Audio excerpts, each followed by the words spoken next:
So now we're moving to the second section of 1.2, and that is looking for the greatest common factor. So what is the greatest common factor? It's the largest number that divides all the numbers given exactly. Okay? So to find the greatest common factor, the first thing we need to do is we need to do our factor trees with each number listed and write them out in our simplified version with our exponents. So that's step one. So here we have 48 and 84. So we're going to factor both of these. So for 48 is even, so I'm going to start by taking out 2's.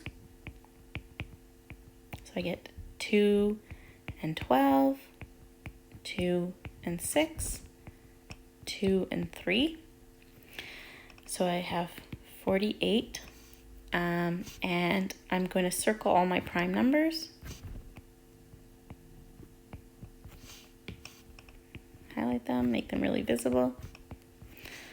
So 48 is equal to, I have 1, 2, 3, 4 2's. So 2 to the 4 and then 1 3 times 3. So that's my 48. Now I'm going to factor 84. So I'm going to take out 2 and I'm going to get 42. 2 and I get 21. Now 21 is not even. I cannot divide 21 by 2, but 21 does divide by 3. And if you're not sure what a number divides by, you might need to just open up your calculator and start trying things. 21 divided by 3, 21 divided by 5, 21 divided by 7, 21 divided by 11, okay, until you get something that works. You only need to use your prime, you want to break into primes, so you only need to try your prime numbers in this exercise. All right, and when I take out 3, the 21 divided by 3 is going to give me 7. Okay, so my prime numbers are 2, 2, 3, 7. I double check to make sure those are all prime. I haven't made any mistake. And I'm going to write down here 84 is equal to, I have 2 to the 2 times 3 times 7. And I'm just going to move this over a bit. I don't like that it's there. Okay. So I've done this first step. My next step says list common factors. So a common factor is a base number. Remember, base means this number, ignoring the exponent. So this is a base 2, okay?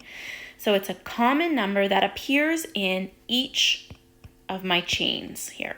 So if I had 2 numbers, it needs to be in both. If I had 3 numbers, let's say I also had, 62, it would need to be in all 3.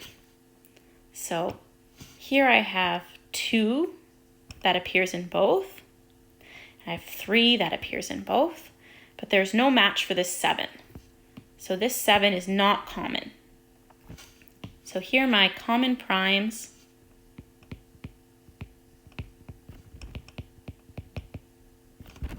Are 2 and 3. Those are my common primes. Then my step 3 is write each common factor. You can use the words factor and prime interchangeably. So each common factor with its lowest exponent. So I'm going to go back. I'm going to look at each one of these. So now I'm going to write greatest common factor is equal to. So I look at my base 2. I have 2 to the 4 and I have 2 to the 2. The lower one of those 2 is 2 to the 2. So I'm going to write 2 to the 2 because I want the lowest power. So 2 to the 2 times, now I'm going to look at my 3's. So I have 3 and 3. This is just write it as times 3. There's no a higher power here. Okay. 7 doesn't have a match, so I ignore it.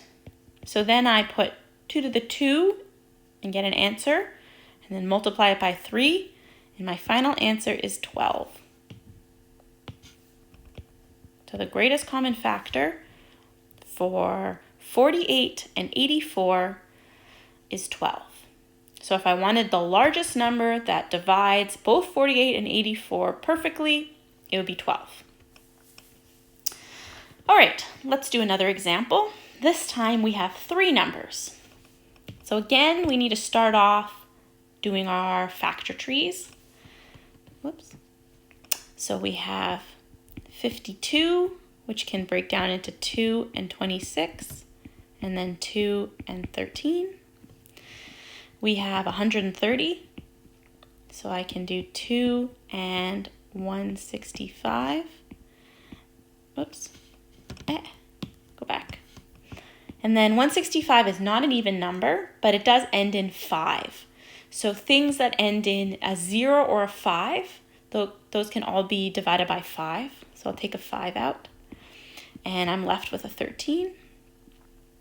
And then I have, I'm going to move this over. And then I have 182. So I can divide by 2. That leaves me with 91. So this one's a bit tricky to find out.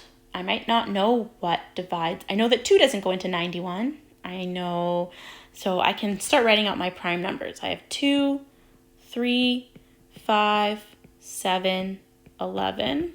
Okay, so I know that 2 doesn't work. I know 5 doesn't work because it doesn't end in a 5 or a 0.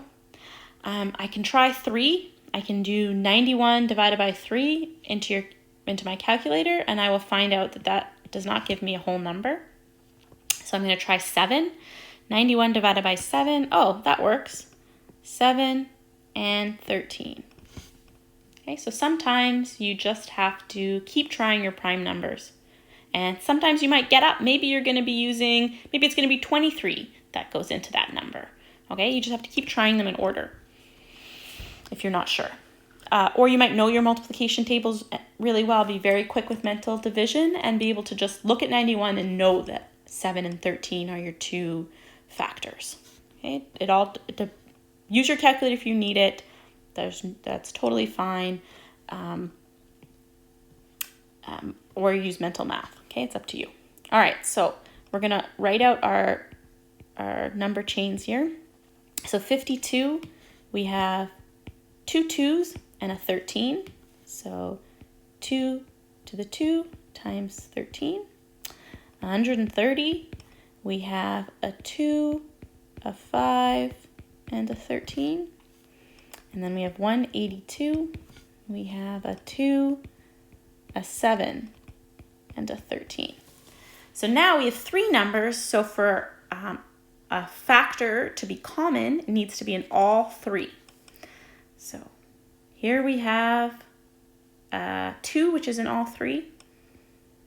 And we have 13, which is in all 3. If it was just in 2 out of the 3, that would not be common. It has to be in all of them. Okay, all 3. So 5 and 7, we're just going to ignore because it's not in all 3. All right.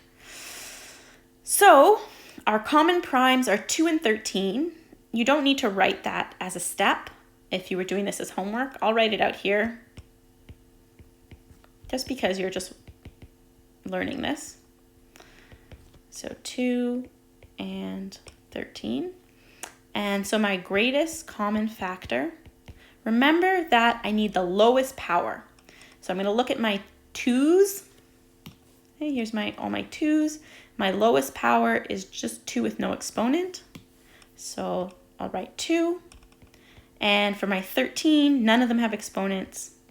So it'll be 2 times 13. I'll do that multiplication and I'll get 26. So my answer for this section is 26. All right, so this is going to be the end of the second video.